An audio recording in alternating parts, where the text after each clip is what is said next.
जिस मौजू पर मुझे लब कुशाई का मौका मिला है वो है पाकिस्तान। पाकिस्तान एक मुल्क का नाम ही नहीं बल्कि ये एक मरबूत तारीख और मुसलसल तहरीक का नाम भी है।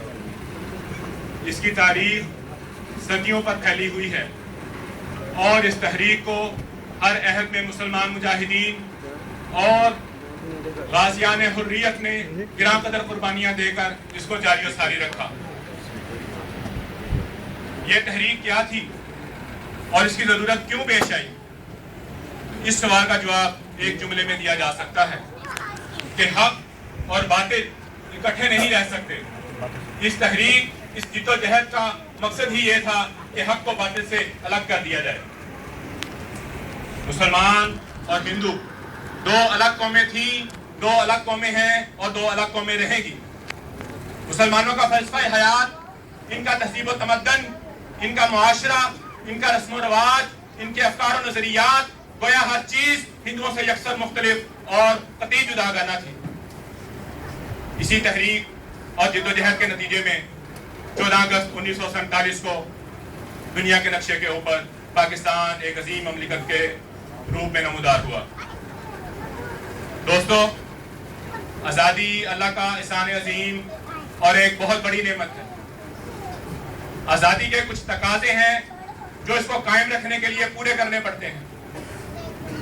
खासकर एक ऐसी कौम को जिसको आज़ादी प्लेट में रख के नहीं मिली, बल्कि इसके लिए लाखों मुसलमानों ने हिजरत की, हजारों ने अपनी जानें कुर्बान की, माओ के सामने उनके मासूम बच्चों को नेज़ों पर उछाला गया और हजारों फरिश्ता सिफ्त औरतों की बेहुरमती की गई। उसके बाद हमें ये आज़ादी नसीब हुई।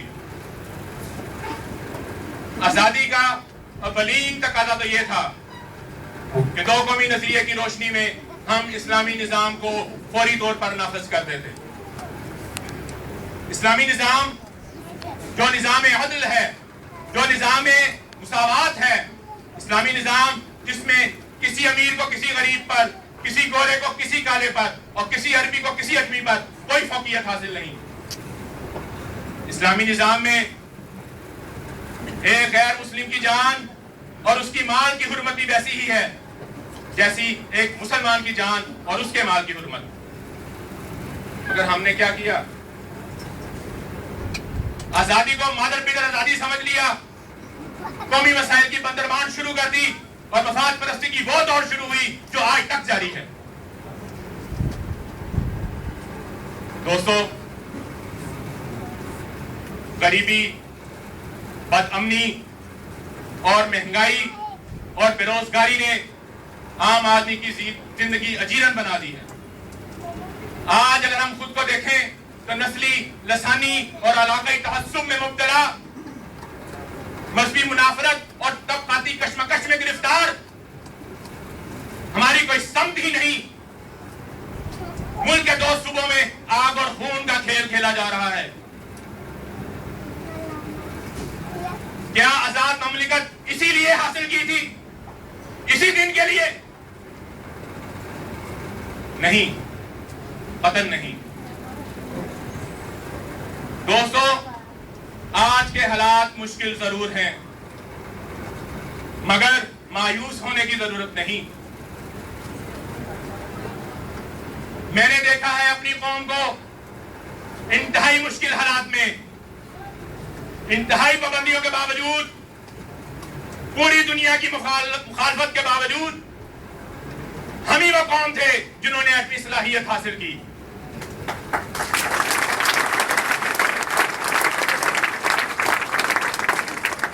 दोस्तों, हम ही वो हैं, जब किसी ने हमारे सामने अस्पताल बनाने की बात की तो हमने उसकी दिल खोलकर मदद की, और जब किसी ने कर्ज उतारो मुल्क संवारो का नारा लगाया तो हमने उसके लिए भी अपनी तिजोरियों को खोल दिया। बात मुसीबत में फंसे हुए बहन भाइयों की मदद करने की हो, बात अदलिया की आजादी की हो, हर मुश्किल वक्त में, हर कड़े वक्त में मुझे अपनी कौम मुत्तहिद नजर आई है।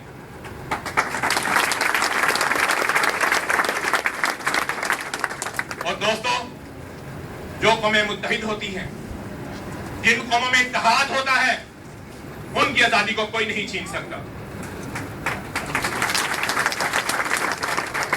رہی بات ہمارے بے سمت ہونے کی، رہی بات ہمارے ملک میں آگ اور خون کے کھیل کی، تو ضرورت اس امر کی ہے کہ آج پڑھا لکھا اور باشعور طبقہ، اہل اور قابل لوگ آگے بڑھیں اور ملک کی کمان کو سنبھالیں، اس لیے کہ وہی اگر آگے بڑھیں گے تو یہ ملک ترقی کی منازل طے کرتا ہوا اس روئے زمین پر ایک روشن اور چمکتا ہوا ستارہ بن سکتا ہے۔ تو دوستو، سب سے زیادہ ذمہ داری آج ایک پڑھے لکھے اور باشعور انسان کی ہے۔ جس طرح آج ہم متحد ہیں اور مجھے آپ کے چہروں کے اوپر جو روشنی نظر آ رہی ہے، یہ روشنی آپ کے دل میں موجود اس چنگاری کی ہے جو چنگاری ہے اتحاد کی، محبت کی، تحمل کی، برداشت کی۔ دوستو، اس چنگاری کو آگ کا الاؤ بنا دو اور اس میں اپنی ساری عداوتیں، اپنی ساری قدورتیں، اپنی ساری نفرتیں، اپنا سارا بغض، اپنا سارا کینہ کو جلا کر خاکستر کر دیں،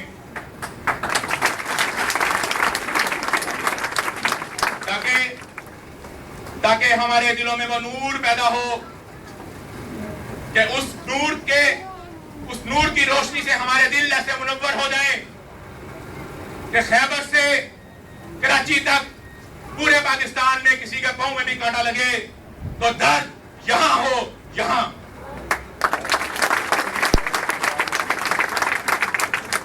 دوستو، میں اپنی بات کا اختتام اس دعا سے کرتا ہوں، اے پاک پروردگار، ہمارے اس وطن کو ہمارے لیے اور ہماری آنے والی نسلوں کے لیے امن اور خوشیوں کا گہوارہ بنا۔